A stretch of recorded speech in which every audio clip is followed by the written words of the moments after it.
Hi, I'm Shannon and this is my YouTube. I love flowers and I have this habit of pressing them and drying them, and then I just save them forever and they start, just taking up space.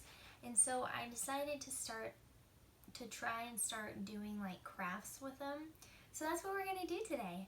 The first one is going to be a bookmark, and the second one is going to be photo album, kind of. Let's just start with the bookmark. What you're going to need to make these pressed flowers: self-seal laminating pouches. Get you some of these and start pressing some flowers and sticking them in there, alright?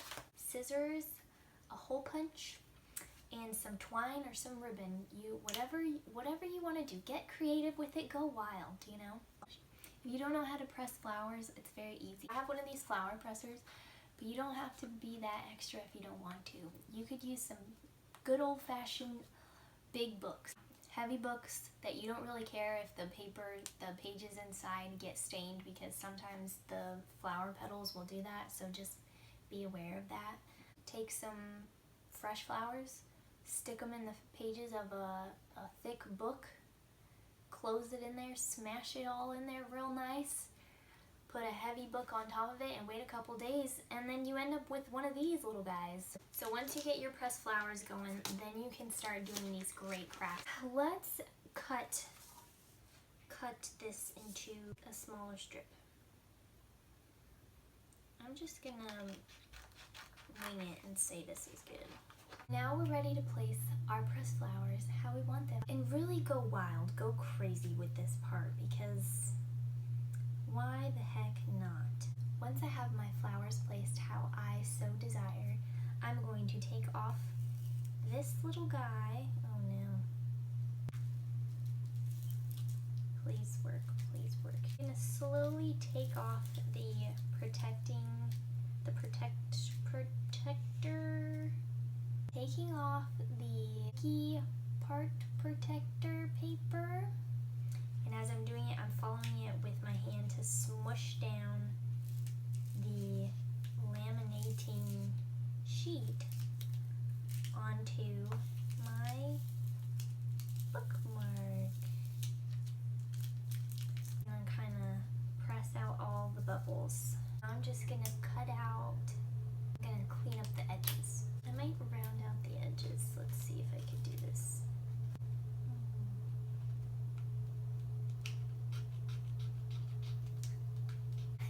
Once you have the shape that you want of your bookmark, this is a very large bookmark still. Maybe I should cut more off the bottom. Nah. Now I'm going to take my hole punch and just punch a hole at the top. This is where my twine comes in.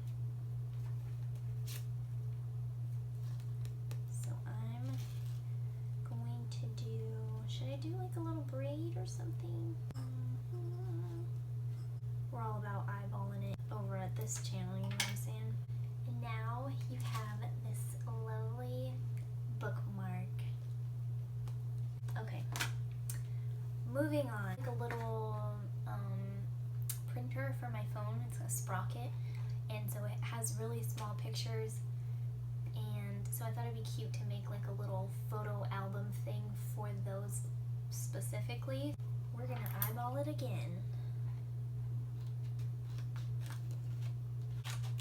I feel like that girl that does the freaking rainbow painting, you know what I'm talking about? Again, lay out our flowers.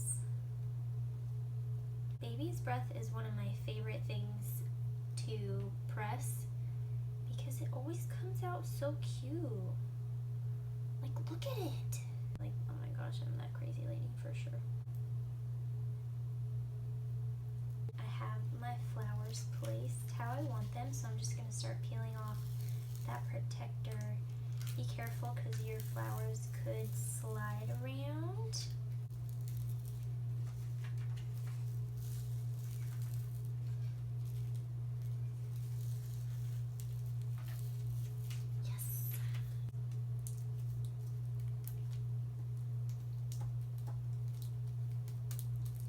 once you work out the bubbles. And then cut it.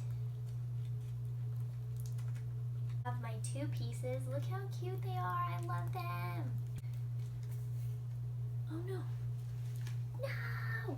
They have like artistry cards, and I feel like these would be really cute for those too. I might get into that. It seems fun. Once you're done cleaning up those little babies, a hole punch, gonna do it like that. Need your muscles for that, you know. Do the twiny again.